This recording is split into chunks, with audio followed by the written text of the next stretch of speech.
जय हिंद दोस्तों, आप सभी लोगों का आजाद आईएएस यूट्यूब चैनल में बहुत बहुत स्वागत है। दोस्तों, आज इतिहास के इस नए वीडियो में आप सभी लोगों का बहुत स्वागत है। दोस्तों, हम इतिहास में बात कर रहे थे कि किस तरह से यूरोपियों का आगमन हो गया। 15वीं 16वीं सदी में यूरोप में कितने परिवर्तन हो गए, जिनके स्वरूप जो है क्या हुआ, जिनके बाद अंग्रेज लोग भारत में आए और व्यापारिक कंपनियां बना ली। इसके बाद एकाधिकार को लेकर जो यूरोपीय कंपनियां थी वो आपस में लड़ रही थी। इसके बाद लड़ते लड़ते कैसे कर्नाटक का युद्ध हो गया।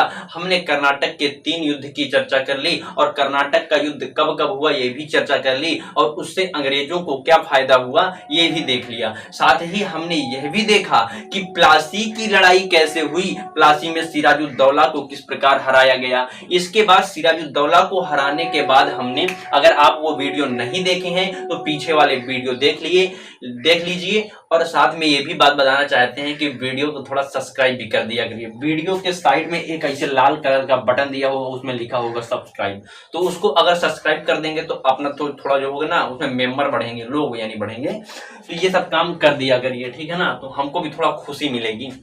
ठीक है, तो आज हम बात करते हैं कि प्लासी की लड़ाई के बाद अब क्या हुआ था। तो मीर जाफर को राजा बनाया गया, लेकिन 1760 ईस्वी में मीर जाफर को हटा करके मीर कासिम को नवाब बना दिया गया। और जब मीर कासिम को नवाब बना दिया गया तो युद्ध शुरू हुआ, बक्सर का युद्ध। इनके बीच कौन सा युद्ध शुरू हुआ, तो बक्सर का युद्ध शुरू हुआ। तो आज हम बक्सर के युद्ध की बात करते हैं। बक्सर का युद्ध कब हुआ था, तो अक्टूबर 1764 में हुआ था। कब हुआ था, तो अक्टूबर 1764 में हुआ था। तो ये किनके किनके मध्य हुआ था, तो ये हुआ था मीर कासिम, अंग्रेजों की तरफ से था, अंग्रेजों की तरफ से था Hector Munro. Hector Munro British East India Company की तरफ से था, ब्रिटिश ईस्ट इंडिया कंपनी की तरफ से था। और इधर से 3 लोग लड़ रहे थे, जिसमें से बंगाल से लड़ रहा था, उसका नाम था मीर कासिम। मीर कासिम मीर जाफर का दामाद था। इसके बाद और एक लोग कौन थे, तो अवध से लड़ गए थे शुजाउद्दौला, उनका नाम था शुजाउद्दौला।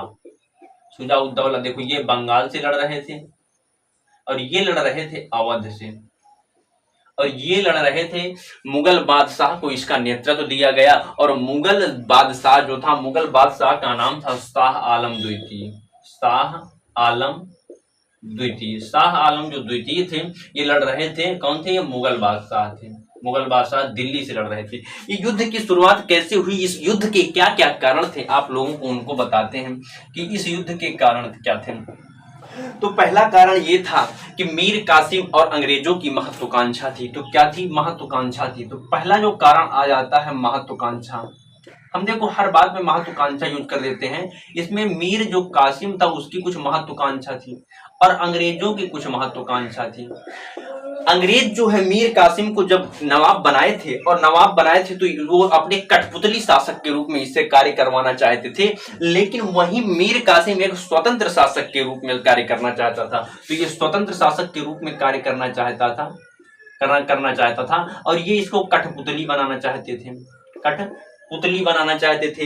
लेकिन ये बनाना चाहते तो अंग्रेजों ने इसको खतरे के रूप में देखा, कहा ये आदमी सही नहीं है, गाय जो है ये स्वतंत्र शासक के रूप में कार्य करना चाहता है, हम इसको ऐसा नहीं होने देंगे। और साथ ही इसने कुछ ऐसे महत्वपूर्ण कदम उठाए जिससे अंग्रेजों ने खतरे के रूप में देखा। इसने क्या किया, तो जो है इसकी जो राजधानी थी, देखो यहां पर जो राजधानी थी, यहाँ पर जो राजधानी थी, बंगाल में मुर्शिदाबाद से लेकर बिहार के मुंगेर में राजधानी ले गया। तो मुर्शिदाबाद से क्या किया, मुर्शिदाबाद से मुंगेर को राजधानी बनाया, मुंगेर को राजधानी बनाया। तीसरा कारण यह था कि इसने वही ये मुंगेर में जो है बंदूक बनाने का कारखाना खुलाया, बंदूक बनवाने का कारखाना खुलवाया। तो यहाँ पर जो है एक रामचंद्र नाम का रामचंद्र नाम का जो है, रामचंद्र उसका कुछ नाम था, रामचंद्र ही शायद नाम था। तो रामचंद्र की सहायता से जो है उसे बंधु राम नारायण था, तो राम नारायण की सहायता से जो है राम नारायण को बुलाया, तो राम नारायण अंग्रेजों के साथ मिलकर के बंदूक बनाया करता था, तो उसको इसने पकड़ लिया। कौन? ये पकड़ लिया मीर कासिम। जब मीर कासिम ने पकड़ लिया, लेकिन वो कहा नहीं बताएंगे, तो उसको भी वहीं घोंप दिया, भाला गया, तो जो पहले बता नहीं तो उसको हम मार डालेंगे। तो जब वो बता दिया, बाद में उसको मार भी डाला, ठीक है ना। तो इसने बंदूक बनाने का कारखाना भी खुलवा दिया। साथ ही जो है व्यापारिक कर को लेकर दोनों में बहस शुरू हुई, किसके? अंग्रेजों और मीर कासिम के बीच कर को लेकर के बहस शुरू हुई। कर को लेकर, व्यापारिक कर को लेकर बहस इसलिए शुरू हो गई क्योंकि बंगाल में जो था, बंगाल में कर अंग्रेज लोग नहीं दिया करते थे, लेकिन भारतीय व्यापारियों से कर लिया जाया करता था। तो इसने क्या किया था, मीर कासिम ने भारतीय व्यापारियों से जो है करना लेने की, भारतीय व्यापारियों से भी कर नहीं लिया करता था, भारतीयों से भी कर नहीं लिया जाया करता था। तो अंग्रेजों ने इसे क्या किया, अंग्रेज इससे गुस्सा गए। जब अंग्रेजों ने इससे कहा कि ये मुक्त व्यापार भारतीय नहीं कर सकते हैं, तो अंग्रेज इससे गुस्सा गए। तो जब अंग्रेज गुस्सा गए, इसी मुद्दे को लेकर के युद्ध की शुरुआत हो गई। और जब इसी की शुरुआत हो गई, तो अब ये भी तैयार हो गया मीर कासिम चला बंगाल से, कहा हम अपने एक दोस्त को लेवा लेंगे। अब गया अवध में सुजाउद्दौला के पास गया, कहा सुजाउद्दौला जैसे हमको मार रहे हैं अंग्रेज, इसी तरह तुमको मारेंगे, ठीक है। तो सुजाउद्दौला कहा अच्छा ऐसी बात है, तो कहा हम भी तैयार हो जाएंगे। देखो ये था सिराजुद्दौला, प्लासी की लड़ाई में था सिराजुद्दौला, यहाँ है सुजाउद्दौला। तो अवध से सुजाउद्दौला इधर दिल्ली में पहुंचे शाह आलम द्वितीय के पास। जब शाह आलम द्वितीय के पास पहुंचे, तो शाह आलम द्वितीय को पानी पर चढ़ा दिया। कहा देखो, कहा तुम अंग्रेज जैसे हमको मार रहे हैं, हमको भगा रहे हैं, वैसे तुमको भी भगाएंगे एक दिन। कहा अच्छा ऐसी बात है। तो शाह आलम ने कहा अच्छा ऐसी बात क्या, अरे यार जाओ यार, हम नहीं, हम शांत लोग हैं, हम शांति से युद्ध करेंगे, शांति से रहेंगे, युद्ध नहीं करेंगे। उसको पानी चढ़ा दिया। कहा याद करो मुमताज को याद करो। कहा तुमको मुमताज की कसम है, तुमको शाहजहां की कसम है, तुमको पूरे खानदान की कसम है। इतनी कसम वसम चढ़ा दिया कि भैया ये तैयार हो गया इतनी।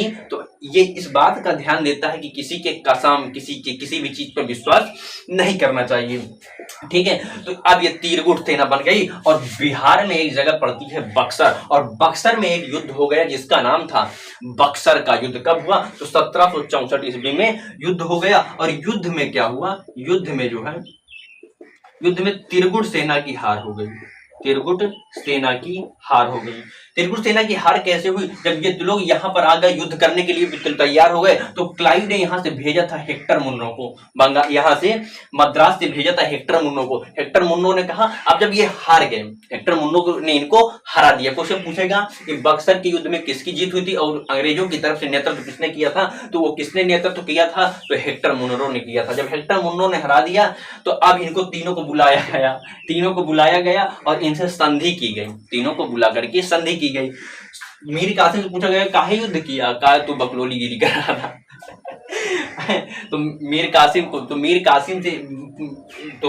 की बात हो गई। इसके बाद सुजाउद्दौला पूछा, सुजाउद्दौला से कहा हमको पानी चढ़ा दिया था। इसके बाद इससे पूछा गया शाह आलम द्वितीय से, तो शाह आलम द्वितीय से भी ने भी कहा हमको कसम वसम दिला रहा था। कहा तुमको मुमताज की कसम, तुमको ताजमहल की कसम, तुमको और पूरे खानदान की कसम, तुमको बाबर की कसम, कहा इतना पानी चढ़ा दिया था कि हम चले आए। कहा अरे ये बात है, कहा अभी तुम हमको कसम तुमको बताते हैं। इसके बाद अब ये क्या किया गया, अब इनसे संधियां की गई। क्या किया गया? अब तीनों राजाओं से संधि की गई। तीनों से क्या किया गया?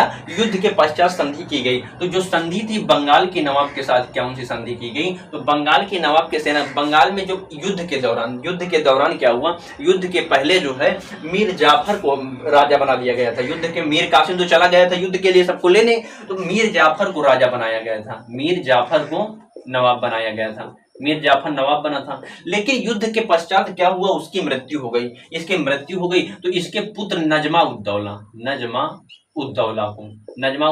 को नवाब बनाया गया। तो नवाब बनाया गया और इससे फरवरी 1765 में एक संधि की गई, जिस संधि को कहते हैं बंगाल की संधि। और बंगाल की संधि जब इससे की गई तो इसमें क्या क्या प्रावधान थे? तो इसमें यह प्रावधान था कि नवाब जो है प्रशासनिक कार्य जो है नायब सूबेदार की, तो प्रशासनिक कार्य जो है नायब सूबेदार की सलाह से करेंगे, नायब सूबेदार की सलाह से करेंगे, और उसकी नियुक्ति अंग्रेजों के द्वारा की जाएगी। और दीवानी अधिकार जो होगा, दीवानी अधिकार जो होगा वो जो होगा अंग्रेजों के पास रहेंगे, वो दीवानी अधिकार अंग्रेजों के पास रहेंगे, लेकिन वास्तविक प्रशासनिक अधिकार भी अंग्रेजों के पास ही थे, ठीक है ना। इसके बाद जो है इसके साथ संधि हो गई। अब इसके बाद अवध के नवाब से संधि की, नहीं पहले उससे संधि कर ली गई, इलाहाबाद की संधि, इलाहाबाद की संधि अब की गई मुगल बादशाह के साथ, शाह आलम द्वितीय के साथ। और इस संधि में क्या किया गया, मुगल बादशाह ने ये बंगाल, बिहार, उड़ीसा की क्या दे दी, जमींदारी दे दी। और जब जमींदारी दे दी और इसके बाद जब जमींदारी दे दी, इसके बदले अंग्रेजों ने मुगल बादशाह को वार्षिक पेंशन दिया। क्या दिया, वार्षिक पेंशन दिया। और कोरा एवं इलाहाबाद के क्षेत्र पड़ता है, कोरा एवं इलाहाबाद का क्षेत्र दिया, कोरा एवं इलाहाबाद का क्षेत्र दिया, कोरा एवं इलाहाबाद का क्षेत्र दिया, ठीक है ना। इसके बाद ये संधि की गई। इसके बाद तृतीय संधि जो इलाहाबाद की संधि थी, अगस्त में ही की गई थी। इलाहाबाद अगस्त 1765 को कर दी गई थी। और इसमें जो है किससे, बंगाल की संधि, इसमें अवध के नवाब के साथ संधि की गई थी। किसमें, अवध के नवाब के साथ। और अवध के नवाब से कहा गया था कि अवध की जो सुरक्षा की जिम्मेदारी होगी वो अंग्रेजों की होगी, सुरक्षा जिम्मेदारी अवध की जो होगी अंग्रेज करेंगे। और उसके लिए धन किसको देना होगा, उसके लिए धन जो देना होगा अवध को देना होगा, धन अवध देगा, धन अवध को देना होगा। तो आप लोगों ने इसके लिए समझा कि धन तो अवध को देना होगा। लेकिन अब कारण यह बनता है कि यह द्वैध शासन क्या था, द्वैध शासन क्या हुआ। तो आपने बक्सर युद्ध के बारे में सारी चीजें जानी, लेकिन अब यह समझ में आया कि द्वैध शासन क्या था। ये डायरेक्ट यहाँ नियंत्रण क्यों नहीं कर रहे थे, डायरेक्ट जो है यहाँ शासन क्यों नहीं कर रहे थे, यहाँ दो लोग शासन क्यों कर रहे थे। इसके लिए जो है हमें क्या जानना होगा। तो इसके लिए हम आपको ये देखो, इसको हम इरेज किए दे रहे हैं। इसके लिए जो है तो द्वैध शासन क्या होता है ये बताते हैं। द्वैध शासन देखो 1765 से लेकर के 1772 तक का बंगाल पर दो लोगों का नियंत्रण रहा, जिसमें प्रशासनिक कार्य की जिम्मेदारी किसकी थी, दो लोगों का शासन रहा बंगाल पर, बंगाल पर दो लोगों का शासन रहा। इसमें प्रशासनिक कार्य कौन देखेगा, नवाब देखेगा। और दीवानी अधिकार कौन देखेगा, यानी पैसा वसूलने वाला काम कौन करेगा, तो अंग्रेज करेंगे। लेकिन वास्तव में अगर कहा जाए, कहेगा क्वेश्चन पूछेगा कि प्रशासनिक कार्य तो नवाब के पास थे, लेकिन दीवानी अधिकार अंग्रेजों के पास थे, लेकिन वास्तव में अधिकार किसके पास थे, प्रशासनिक अधिकार भी किसके पास थे, तो वास्तव में अंग्रेजों के पास ही वो अधिकार थे, ठीक है ना। तो बंगाल में दो लोगों के शासन के संदर्भ में इस व्यवस्था को कहा जाता है द्वैध शासन। तो द्वैध शासन आप लोगों ने समझ लिया कि द्वैध शासन क्या होता है। तो बंगाल में क्या होता है, द्वैध शासन जो होता है 1765 से 1772 के बीच बंगाल में दो लोगों का शासन रहा, जिसमें प्रशासनिक कार्य की जिम्मेदारी नवाब की थी और दीवानी अधिकार की जिम्मेदारी अंग्रेजों की थी। इस शासन को द्वैध शासन कहा गया। और लेकिन ये द्वैध शासन ही क्यों कर रहे थे अंग्रेज लोग, तो ये द्वैध शासन ही क्यों कर रहे, क्या कारण था कि ये द्वैध शासन ही कर रहे थे। तो द्वैध शासन क्यों, द्वैध शासन ही क्यों कर रहे थे, द्वैध शासन ही क्यों कर रहे थे। तो द्वैध शासन करने का कारण यह था कि अंग्रेजों की नीति धीरे धीरे जो है आगे बढ़ने की थी। तो पहला द्वैध शासन का कारण था कि अंग्रेजों की नीति, ब्रिटिश ईस्ट इंडिया कंपनी की जो है, ब्रिटिश ईस्ट इंडिया कंपनी की नीति धीरे धीरे आगे बढ़ने की थी, नीति धीरे धीरे आगे बढ़ने की थी, धीरे धीरे आगे बढ़ने की थी। साथ ही ये जो है और इस नीति का ये आगे भी पालन करते रहे और ये क्रमशः पकड़ को मजबूत बनाए रहना चाहते थे, पकड़ मजबूत रहे। अगर ये द्वैध शासन करेंगे तो इनके हर राज्यों में जो है पकड़ मजबूत बनी रहेगी। और इनका जो है मुख्य कारण यह भी था द्वैध शासन का कि पकड़ को मजबूत बनाए। और इनका मुख्य लक्ष्य जो था, इनका मुख्य लक्ष्य आर्थिक था। क्या था, मुख्य लक्ष्य आर्थिक था, जो कि इस नीति से भी पूरा हो रहा था, जो कि इस नीति से भी पूरा हो रहा था, जो द्वैध शासन वाली नीति थी। और इनको इस बात का अंग्रेजों को भय था कि जनता विरोध ना कर दे, जनता विरोध ना कर दे। और भारतीय जो और राजा है, राजा जो है,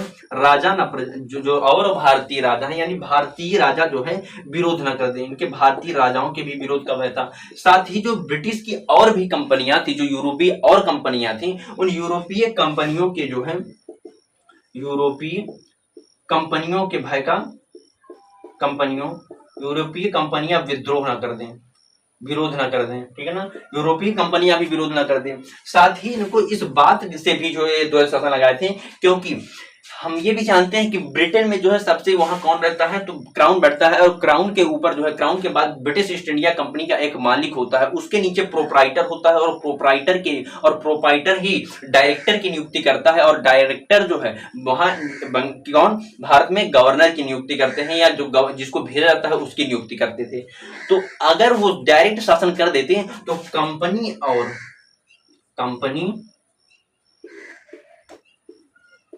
और ब्रिटिश सरकार के बीच जो है, कंपनी और ब्रिटिश सरकार के बीच जो संबंध थे, उन संबंधों को, कंपनी और ब्रिटिश सरकार के बीच जो संबंध थे उनको पुनः परिभाषित करना पड़ता, क्योंकि अब जो है शासन अगर कंपनी ही करने लगेगी तो ब्रिटिश सत्ता का कोई काम ही नहीं रह जाएगा। तो इसलिए इनके बीच जो है संबंध पुनः परिभाषित करना पड़ता, इसीलिए द्वैध शासन कर रहे थे। तो आपने पूरा समझ लिया कि बक्सर का युद्ध क्या था, और द्वैध शासन क्यों प्रारंभ किया गया, और द्वैध शासन क्या था, और द्वैध शासन इन्होंने क्यों किया। तो आपने बक्सर युद्ध के बारे में समझ लिया कि प्लासी की लड़ाई के बाद बक्सर का युद्ध प्रारंभ हुआ। बक्सर का युद्ध किसके बीच में हुआ था, तो मीर जाफर को हटा करके मीर कासिम को 1760 ईस्वी में नवाब बना दिया गया था, और नवाब बना दिया गया था। इसके बाद जो है जब मीर कासिम जो है एक स्वतंत्र शासक के रूप में कार्य करना चाहता था, लेकिन अंग्रेज जो है इसको खतरे के रूप में देखा, और जब खतरे के रूप में देखा, और वही जो है उसको खतरे के रूप में तो देखा ही, साथ ही इसने कई ऐसे महत्वपूर्ण कदम भी उठाए जिन्होंने अंग्रेजों को खतरे के रूप में देख लिया, और कहा वो कौन सा मुंगेर राजधानी ले गया मुर्शिदाबाद से, और इसके बाद कारखाना लगा दिया बंदूक बनाने का, जिससे अंग्रेज गुस्सा गए, और कर को लेकर के जो है विद्रोह, कर को लेकर के दोनों के बीच में लड़ाई हो गई, क्योंकि कर जो अंग्रेज थे कहे हम ही बस व्यापार करेंगे और भारतीय व्यापारी नहीं व्यापार करेंगे बिना कर के। तो इसने क्या किया था, कासिम ने कर को हटा दिया था उनके ऊपर से। तो इसके बाद उन्होंने क्या किया, अब ये तीनों की त्रिगुट सेना जब तैयार हो गई थी तो 1764 में युद्ध हो गया था। इसके बाद इन्होंने संधियां की थी, ये सारी संधियां कर ली थी, और उनके क्या क्या प्रावधान थे ये भी देख लिया, और हमने देखा कि द्वैध शासन ही क्या था और द्वैध शासन क्यों किया गया था। इस तरह सिनॉप्सिस बनाया जाता है। कहीं भी यूपीएससी या किसी भी चीज की तैयारी में बहुत बड़ा पूरा नहीं पढ़ा जाता, एक बार पढ़ लिया जाता है और इसी तरह सिनॉप्सिस बना करके लर्न कर लिया जाता है। तो आई होप आप समझ गए होंगे इस वीडियो में कि बक्सर का युद्ध क्या था। लेकिन अब यहीं पर हम देखते हैं कि रॉबर्ट क्लाइव को भारत का यहीं से संस्थापक माना जाने लगा, कि ब्रिटिश ईस्ट इंडिया कंपनी का ब्रिटिश सत्ता के संस्थापक के रूप में, भारत में ब्रिटिश सत्ता के संस्थापक के रूप में क्लाइव को माना जाने लगा। तो इसे ऐसा क्लाइव को क्यों माना जाने लगा, इसकी चर्चा हम अगले वीडियो में करेंगे। तब तक के लिए जय हिंद।